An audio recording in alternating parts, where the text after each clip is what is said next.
At this time, I'd like to introduce Rene Santiago, who is presenting large-scale NAT routing to centralized cluster over segment routing. This is Rene's first time presenting at NANOG, and it's a pleasure to have him speaking with us today. Welcome, Rene.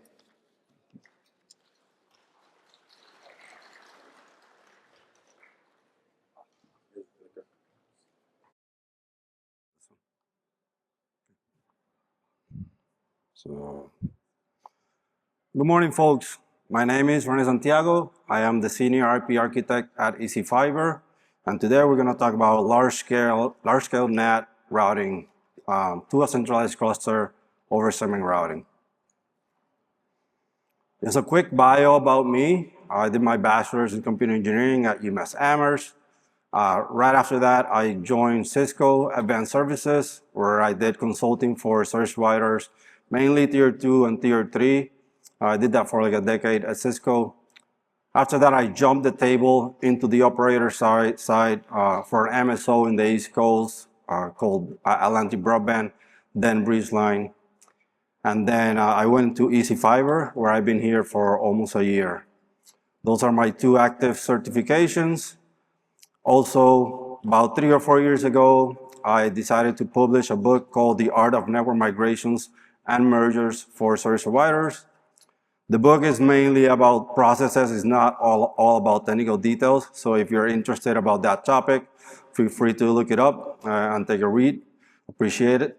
And finally, if you're interested in some of my content that I do specifically for service provider, because that's my area of focus, that's my blog. And if you're interested, go visit it and take a read there as well. For the agenda, we're going to cover the use case, some of the background why we're here, right on talking about this specific use case, what's the problem that we're trying to solve. We'll also cover the requirements, not only the technical requirements, but also the business requirements. As an architect, you all know that you can't only focus on the technical side, you also have to meet some business objectives. Then we'll talk about the high-level architecture that we're trying to get together here to achieve the problem use case, right? So we'll talk about what protocols, what features we need to achieve the goal. And then we'll talk about traffic flow, right? So how do we get the traffic from the subscriber to the internet, from the internet to the subscriber on this architecture? Finally, we'll talk about the active-active use case. I'm a proponent of always using the resources that we have in the network. I don't like just fans running around, standing still. So if I have a router there or an appliance there, I want to use it. So I'm a big proponent of active-active, if we can, right? There's use cases that you can't do it, but if we can, I always prefer to have active-active and use the resources. All right, so what's the use case? I think we're all familiar that IPv4 is exhausted. There's no more IPv4s that ARIA can give out.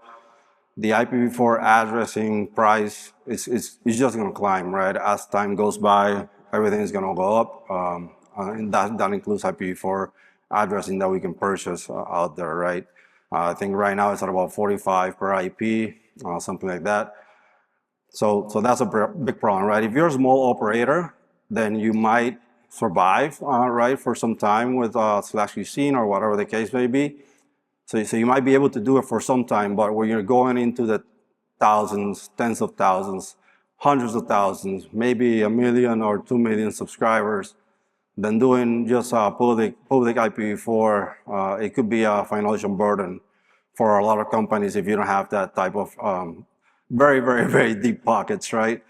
So that's what the use case is, right? And then IPv6, I think everyone knows that IPv6 adoption hasn't gone as fast as we initially thought it would. So I think we're still going to need IPv4 for many years to come. So how do we solve this use case? Large-scale NATing, right? Or also called CGNAT, I think is the terms are can be used interchangeably, right? So we use a dedicated IPv4 range, which I'm pretty sure everyone knows, 100.64, right? You establish the ratios based on your traffic patterns, user experience. So it's not a one-size-fits-all, right? It depends on what type of operation you're running, what your customers are doing, and all that fun stuff, right? I think the two most commons are 32 to 1, 64 to 1. Those are the most that I've seen around, so those are very common. We're trying to, in the terms of the business, right, we're lowering the CapEx hit on IPv4 purchasing, right? As time goes on, it's going to be harder to find IPv4 space, one, and secondly, they're going to be expensive. So by using large-scale NATing, you can reduce that expense, right? You just have to purchase the right appliance with the right vendor, of course, and then go from there. Last point is there is a mixed reputation from users. I think everyone knows that as well, right? Some users don't love when they know that they are on a CGNAT or a large-scale NAT service. It could vary, right? Depends on whether they are hosting something and their customers or whoever, they can't talk to their peers, or the peers cannot get in because they're on CGNAT, et cetera, et cetera. I think from what I've seen, a lot of vendors on the CGNAT side, large-scale NAT side, have done a good job of taking care of some of those use cases. So it has gotten better over time, I would say, but there is a mixed reputation out there from user experience. So getting traffic to the LSN, that's the tricky part, right? That's the use case we're trying to achieve. That's the main problem here from the technical side. How do you get the traffic from the subscriber to the appliance itself? Here are some of the traditional methods that I have seen, that I have been also told by the vendors that other people are doing. So you can build a dedicated layer 2 network. If you have the infrastructure for that, depends on the size of your network, right? If you have the fiber or the connectivity to build a layer 2 completely and put the gateway in the head end and do layer 2 all the way from your edge to the head end, then great. There's also policy-based routing hub by hub. So if you have an IPv4, strictly IPv4 network, you can be brave enough and do PBR hub by hub. That's a lot of work and a lot of maintenance. So that's not my preferred option. One of the main common ones that I've seen around or heard about is multi-VRF routing. So you build up VRF from the edge to the head end. That's how you get your default routing from there to the head end, and then from the appliance, you can do another VRF, or you can do main routing table out to the internet. So that's a very common one that I've seen. Another one is PBR at the border. What we call the border is your connectivity to the world, right, to the internet. So this one I would say fits for like small operators where you have one main site where you get connected to the internet, and that's where you have all your border routers, right? So you send all the traffic there natively, and then you just have policy-based routing, looking at that source IP, and shift the traffic out to the appliance, back out, and then on that same border route, it gets to the internet. So that's an easy one for, I would say, small operators. But if you have a geographically diverse or spread out borders, then that's difficult because the appliances themselves, they need to sync for the NATing, especially if you're doing active-active. So how do you do that over a geographically spread area? So that's why that one is kind of fits for small, maybe medium operators. Another one that I've seen commonly is pseudo-wire head-end with PBR. So you build a pseudo-wire from the edge back to the head-end, to your head-end routers. At the head-end routers, you have your SVI or IRB. You have a policy-based routing there, also looking at the source IP, and then shift the traffic into the appliance once you see that source IP. So that's a very common one as well. As far as requirements that I was trying to meet, one, simplicity. I wanted to keep it as simple as possible, not only from the implementation side, but also the operation side. And that goes hand in hand with the no VRF thing. I think VRFs have their use case, but they add complexity to the network, especially depending on your team's ability to troubleshoot VRFs, understanding VRFs. Not everyone, even though they have been around for years, not everyone knows how to handle VRF and look at the route extinguishers, look at the route targets, the overlay, et cetera, right? So if you can avoid VRFs, at least for this use case, then you take out that complexity. The solution needed to be scalable, so not only for the bigger markets, but also I wanted something that fits all of our markets, small, medium, or large. and also something that can scale to thousands and thousands of subscribers. I wanted to minimize the touch points, meaning I wanted the solution to be get it out there one time, that's it, nothing has to be touched again, except for the edge, right? Because the edge, once you put a new router, you have to obviously configure the router, get it online, all that fun stuff. But no matter how many edge routers you have, you didn't have to touch the core network ever again. One time, done, get it out there, and get moving.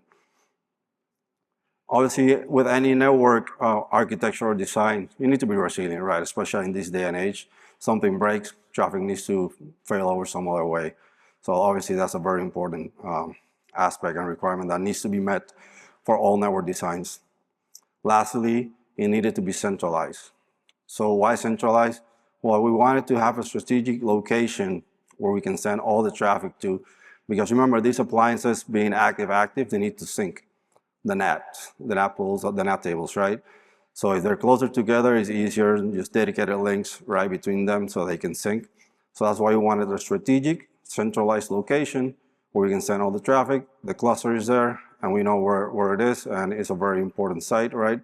Something in the market that we can get reachability to.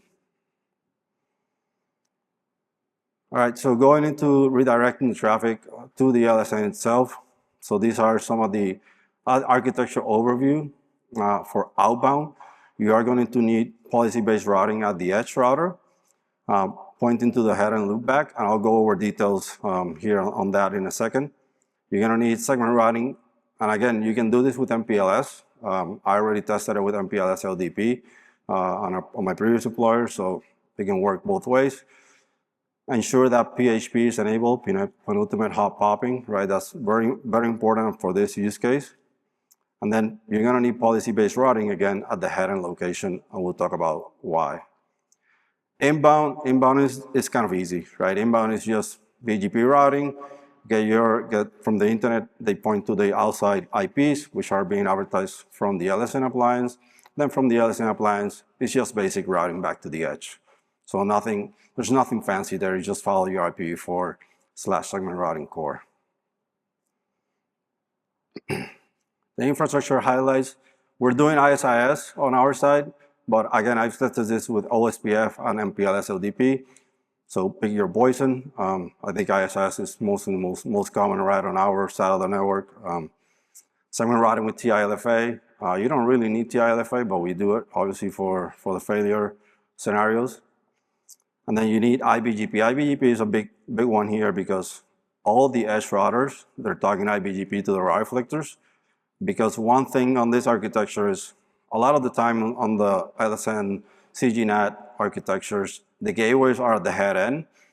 So if you have a problem on the network, a subscriber doesn't have reachability, you always want to test your first hop is going to be the gateway, right? But then your gateway is multiple hops away over a pseudo wire or maybe a layer 2 dedicated network or whatever the case may be.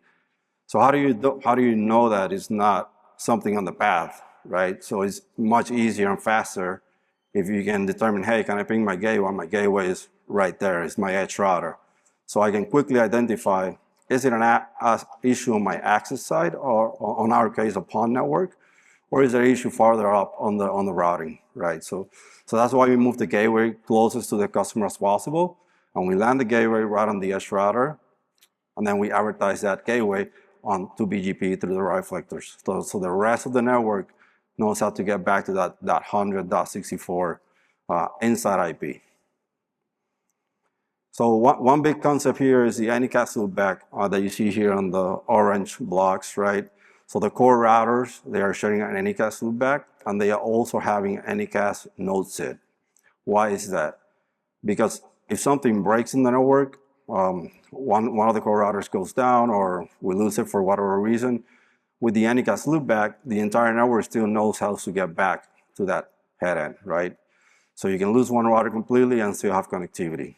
So that's the reason we're using the Anycast SR SID there. So getting traffic from the subscriber to the internet, this is the tricky one, right, to figure out. So this is the way we did it. Step one, right, so you have the traffic comes in from the subscriber. Let's say they're trying to reach Google. And then you can see there, that's the 100.64 inside block. So the traffic comes in, the edge router has you see that little yellow dot that's signifying the policy-based routing policy. So the edge router is just looking at the source IP, right? If the source IP is inside the block that we reserve for the entire market, then let's say we reserve like a /16 for that market on that 100.64. So it's looking at that source IP.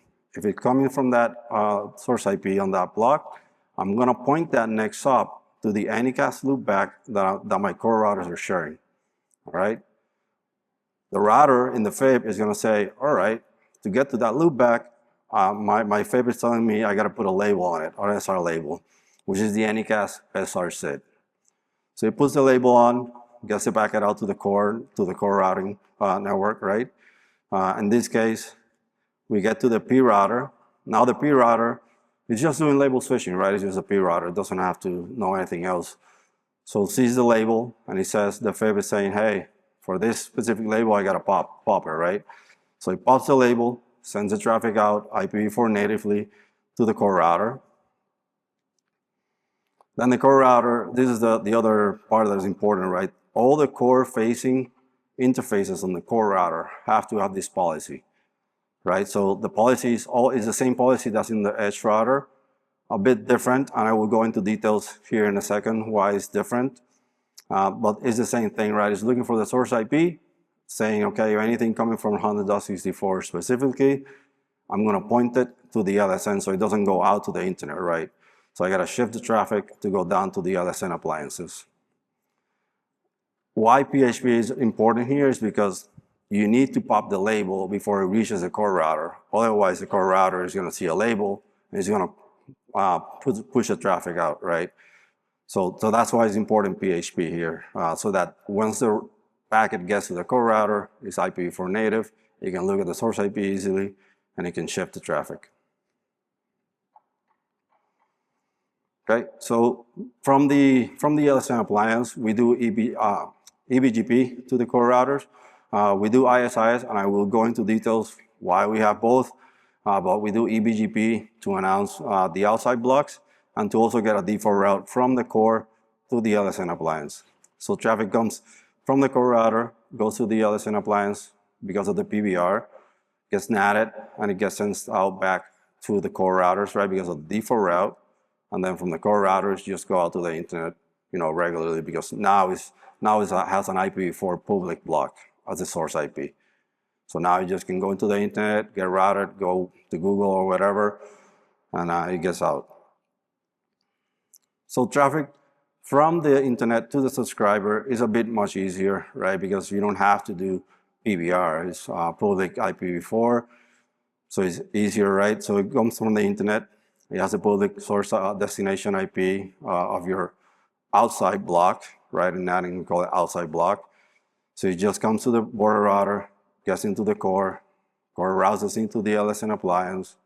The LSN appliance NATs the packet back to the inside IP, the corresponding inside IP for that specific subscriber, sends the packet out back to the core router because of the default gateway, right? So it's just a default gateway pointing to the cores. And then the core is just doing SR routing or IPv4, right? So why you see a label there is because from the edge router, remember the gateway is at the edge. And we're announcing that through BGP using next hop self. So the core routers are saying, okay, to get to that 100.64 IP, my next hop is my loopback of my edge router. I'm gonna put a label on it, goes to the P router, and then from the P router is just natively routing to the edge, gets to the edge, goes to the subscriber. So the inbound traffic is fairly simple and straightforward. Okay, so like I mentioned before, I'm a big proponent of active-active. I want to use the resources at all times, so that's why we decided to go with this. Instead of, you can do active standby, by all means, go for it. Whatever fits your needs, that's great. But I always want to use all the resources as much as possible. All right, so the LSN plan, what we did is we took a block, right? Let's say you take a market, one of your bigger markets, right? You take a /16 per se, and you split that /16 into two /17s. So LSN1 is the owner of the first half, LSN2 is the owner of the second half, all right? Why do we have two loopbacks is because how do you get the traffic to the right person that owns that block without accounting for all the probably network failures that are going to happen? So loopback 1 is tied to the first half of the block. Loopback 2 is going to be tied to the second half of that block, right? So but both LSN appliances have the loopback. It's an anycast loopback, right? Well, two anycast loopbacks. What we did to make sure that the traffic goes that route is that we're advertising loopback 1 from the LSN1 with a standard metric, right? We don't do anything there, just regular metric on ISIS. But LSN1 for loopback number 2, we add 1,000 to the metric, right? So anywhere on the network that is running ISIS knows that to get to loopback number 2 on regular, standard BAU peaceful network, we're gonna go to LSN number 2. Because on the other appliance, LSN number 1 gets a higher metric and LSN number 2 gets a standard metric. So you have two loopbacks in the network. One of them is, depending on which one is active and which one is standby, one of them is always gonna have a higher metric, so that traffic always flow to the right person that owns that first half of the block. Okay, I mentioned at the core routers, the PBR policy is a bit different than at the edge.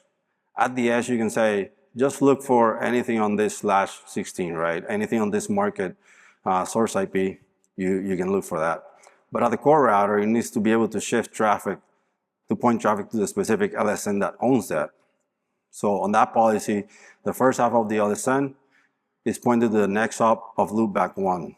Second half of the LSN is pointing always to loopback 2, all right? So that's one important point that needs to happen here for proper routing. The good thing about this approach is that once you set up your policy, you're done. We don't have to touch it ever again. You don't have to adjust it. You don't have to do anything to it. You get it out in the network, and it's going, right? And we'll talk about how that works. There we go. All right, so failure scenario number 1, let's say you lose the first link on the left here from LSN1 to core router 1.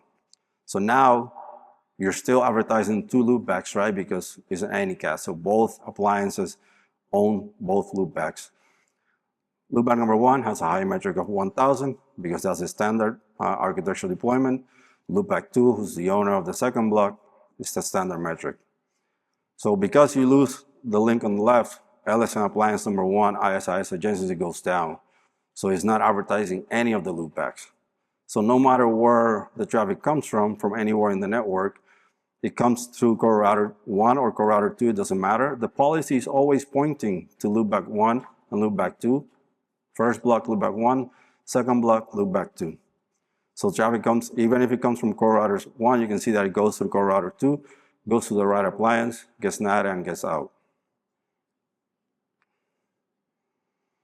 Okay, failure scenario number 2. Let's say you lose the second LSN, right? In this case, you lose your ISIS, so no longer that LSN is no longer doing advertising the two loopbacks. The other one becomes the active for both blocks, and it's still advertising both loopbacks, standard metric for loopback 1, higher metric for loopback 2. So no matter where the traffic is coming from the network, as soon as it hits the core router, which is gonna do because of the anycast SID, then it's gonna properly go to the right appliance. So it gets natted, gets back out. Failure scenario number 3, and this is where we get a little bit tricky, but let's say there is a dedicated link between these appliances. They use VRRP to sync to active standby to keep track of that, but they also use it to sync the NAT tables. So let's say you lose that link, and you have, obviously in this case, you have a split brain. So they both think they're active at this point in time. So they go active for both. They still have ISIS. So they're still both going into advertise loopback 1 on the right side, metric 1,000, loopback 2, standard metric. That's all great.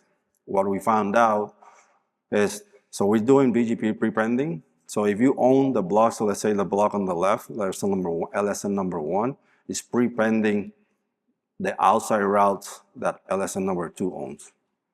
Because, right, BGP prepending, so everything coming from the internet is gonna go to LSN number 2 for that second half of the block, right? What we find out if you don't do the metric thing is that if traffic comes in, it's gonna go to the wrong LSN and it doesn't know how to get out. So that's why the metrics are important, right? To make sure that even they both think they're active for both, the traffic for the first block goes always to the left, traffic for the second block goes always to the right in this scenario.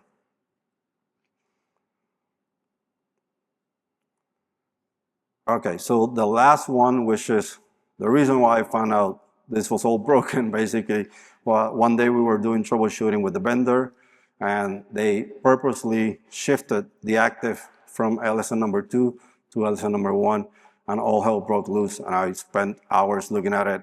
I was like, what's going on, right? So here's what happened, and why we had to add 2000 to the metric on the right side. Because ISIS is still going on the right side in this scenario, if you keep it like that, like it wasn't before, right? It still advertises the standard metric for loopback number 2, and it's still advertising the higher metric for loopback 1, but then it was winning out. The loopback number 2 is still winning out, right? Because it's the standard metric. So traffic was coming into LSN number 2, and LSN number 2 was standby, so it wasn't adding anything. So in this specific vendor that we use, there's a knob that when it goes into standby, from active to standby, you can add a metric to ISIS to that loopback, or any interface that you pick, right? So that's what we did. Once it goes from active to standby on any block, add 2000 to the metric. So that way, you still have two loopbacks. They're still both doing ISIS. But the left side is always going to win out because it has a metric of 1,000 on loopback number 2 versus a metric of 3,000 coming from LSN number 2. Again, we haven't even touched the core routers at this point, and that's why I like this whole design, right? You get it up and running, you do it properly, and it's literally copy and paste for all the rest of the markets. And with that, I take questions, and thank you for your time.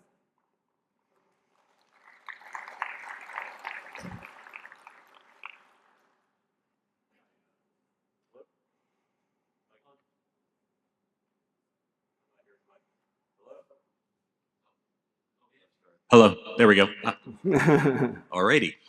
Chris Woodfield, consultant.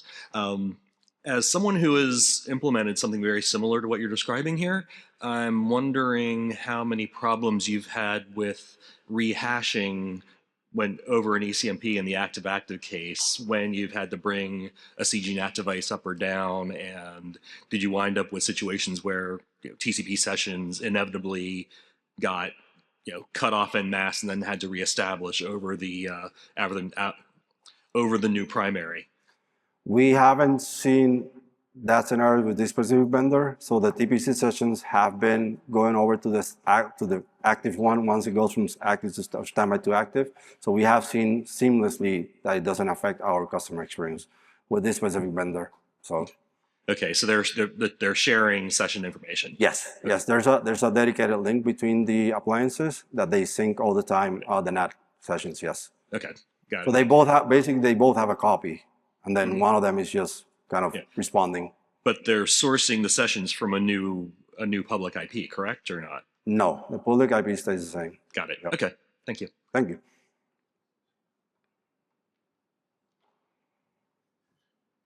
Hey, Rene. Hi. I'm Corey at Worldwide Technology.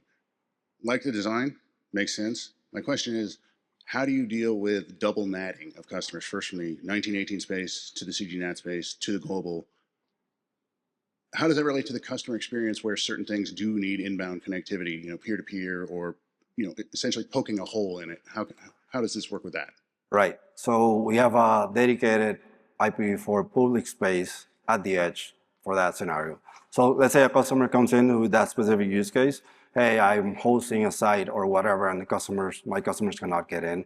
We give them an IPv4 IP. So we don't do CGNAT for those specific customers. Oh, so the solution is to remove that particular customer from CGNAT by request? Yes. Oh, I was hoping there was something elegant.